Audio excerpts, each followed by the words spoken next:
let's talk about this Jets team, though, because, I mean, is it a coincidence that their slide lined up with Connor Hrabchak's injury here? But, like, there's got to be more to why they're losing games than just not having Connor Hrabchak. Like, I watched the game against Montreal the other night. Eric Comrie was sensational.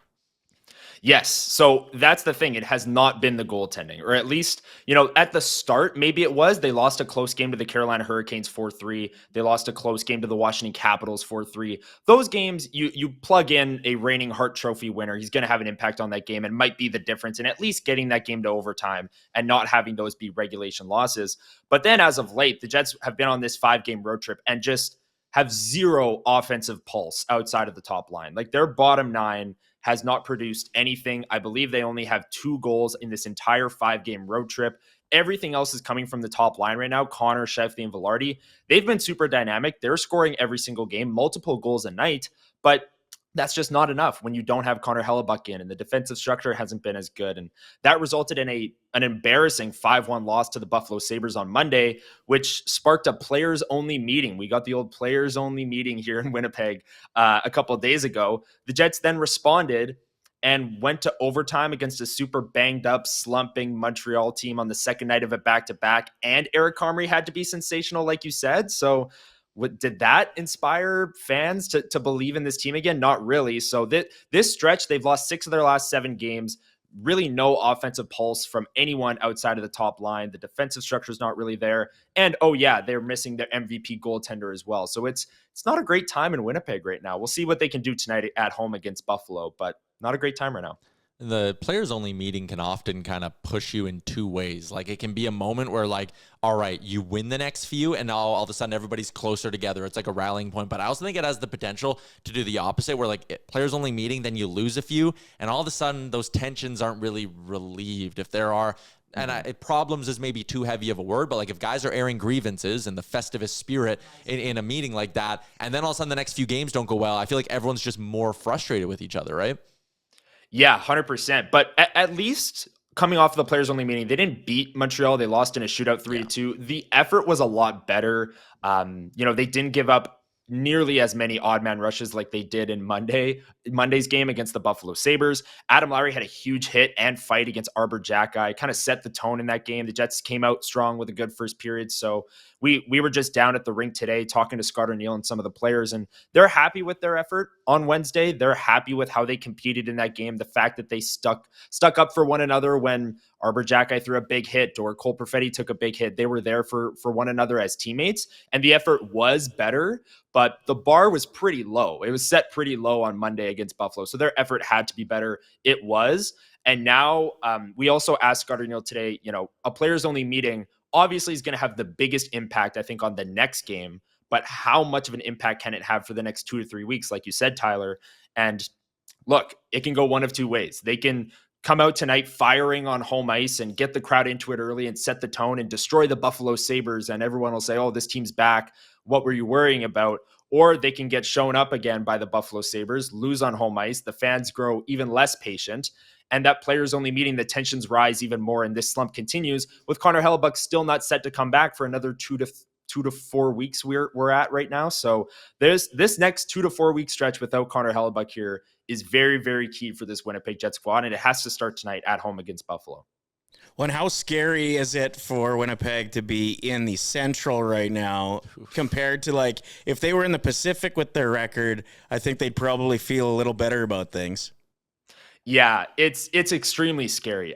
David Amber the other day tweeted out that in their combined last 30 games, Dallas, Colorado, and Minnesota are 24-1-5. I think I have that stat correct. And the Jets, in their last 10 games, are not that. They're losing a lot of games in regulation right now. So yeah, it's extremely scary. And when we look back at the end of the season, if the Jets do turn it around and make the playoffs, it's more than likely going to be in a wild card spot. And we're going to look back at this stretch as the moment where all 3 of those teams were red hot. Nobody can score on Jesper Wallstedt right now.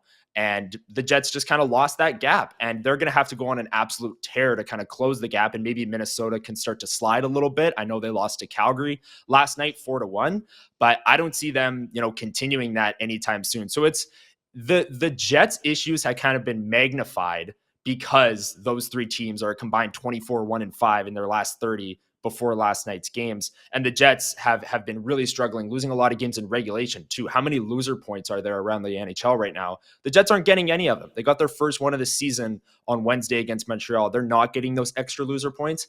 And the regulation losses is what will kill you and extend that gap even further. Yeah, that's fair. I'll be honest, hand up. I sometimes keep forgetting that Jonathan Toews is back in the NHL. I'll like see him pop up in a Jets jersey, and I'm like, oh shit, that's a storyline we were supposed to be like really high on this year. I mean, listen, I'm outside Winnipeg. I'm looking at the numbers. I'm watching, a couple of Jets games here and there. But what's Toews been like as someone who's watching this team day in, day out? Like, has it been disappointing? Is it just taking him a while to warm up?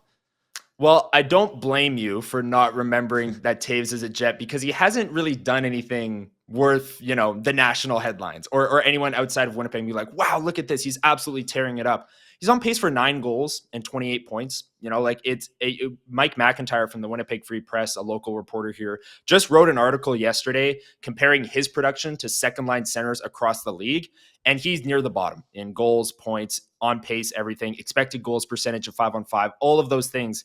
He hasn't been good in terms of even strength. And there was the first couple of games there, maybe the first 10-game stretch, where there were flashes. And we were all saying in Winnipeg, okay, maybe the first 5 to 10 games, he shakes off the rust, he shows some flashes. And then the second half of the season is when he's really going to take off, find his groove, and be a second line or third line center option for this Winnipeg Jets squad. And he did show those flashes in the first 5 to 10 games, albeit being outchanced, outshot, outscored, all of those things at 5-on-5. But we were all like, okay, let's wait. Let's see if those flashes turn into consistent success. And it just hasn't. I had the numbers up here a couple seconds ago. In his last 13 games, he has 1 goal and 1 assist, 2 points. So a lot of that secondary scoring issues have come from the fact that the Jets just simply don't have a second line right now. Whether you put Gustav Nyquist there, Vladimir Meskov, Jonathan Toews, Cole Perfetti has struggled since coming back from injury. Whoever they try and put on that second line, they're not getting production from them right now. And the way they were constructed coming into the season, they were betting on Jonathan Toews being a second line driver. That's how their roster was built. Lowry's their third line center, set the tone, all defense guy. You were hoping to get more production at this point out of Jonathan Toews, and being on pace for 28 points with over 30% of the season having gone by is just not going to cut it. Aren't all his bonuses attached to games played too? They are. And there's no way that they're going to sit him down either. They're going to play him. Yeah. So. Yeah. That's a good amount of time off for him, though. Them banking on that he's going to be a second line center at his age after being off that much. That's a gamble. It was a pretty large gamble. And I get it. We talked to Kevin Cheveldayoff, Scott Arniel, Jonathan Toews himself at the time of the signing. And they all said that this was going to be a process. This was going to be, him building for the playoffs and beyond. But with how this Jets season has started, they got to make the playoffs before he can have an impact in the postseason.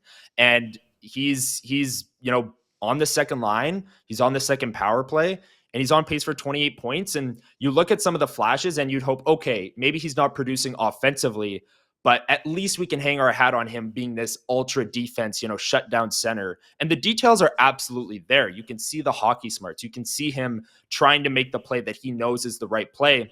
It's just, can his body keep up? The Winnipeg Jets right now are playing 3 games in 4 nights. I think 5 of their games are in 8 nights or 9 nights or something like that. They're in this crazy stretch. Everyone is. That's why there's so many injuries around the NHL. But a guy like Jonathan Toews hadn't played in 2+ years, coming back in, playing, 16 and a half, 17 minutes a night does seem like a pretty big gamble. And it doesn't seem like one that the Jets are willing to move off of anytime soon. He did play a little bit of 4th line center on this road trip, so they did move him down a little bit, but they've gone right back to him as the second line center, playing 16 and a half minutes a night. And they're still not getting really much at all from that second line.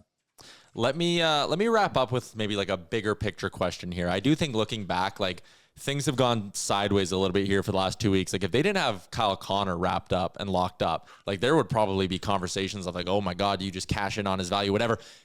It's a roundabout way of me asking, Scheifele locked up, Velarde, Connor, go to the blue line. They got Adam Lowry signed too, but like Morrissey's got a few more years left. They gave Pionk all that money.